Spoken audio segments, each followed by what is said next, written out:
dans la conduite de l'opération de lutte contre la criminalité et le grand banditisme en zone périurbaine, rurale et transfrontalière, la 3e région de gendarmerie enregistre de résultats satisfaisants. Preneurs d'otages et bandits de grand chemin stoppés net dans leur course folle, des citoyens libérés des mains de leurs ravisseurs. La 11e phase de cette opération ô combien salutaire, arrivée à son terme, il est de bon ton pour les responsables d'en faire un état des lieux.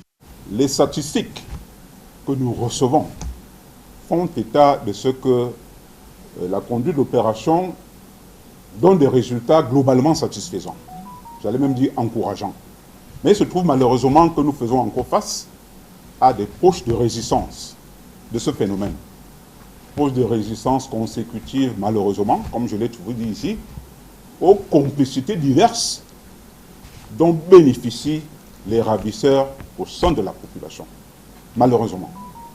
Les poches de résistance que nous enregistrons sont observées notamment dans le département de la Benue, qui est frontalier avec le Nigeria à l'ouest et le Tchad à l'est, de même que le département du Mayoré, ce grand département lui aussi frontalier d'une part avec le Tchad et d'autre part avec la RCA.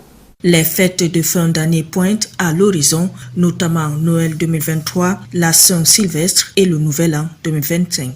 Il s'agit d'un moment d'effervescence et de mobilisation des personnes et de leurs biens. Une situation qui nécessite une veille sécuritaire, d'où le lancement de la 12e phase de l'opération Adano. La 12e phase de l'opération Adano va être lancée à 1 mois, 3 semaines de la fête de Noël et à 2 mois de la Saint-Sylvestre, communément appelée fête de la nouvelle année.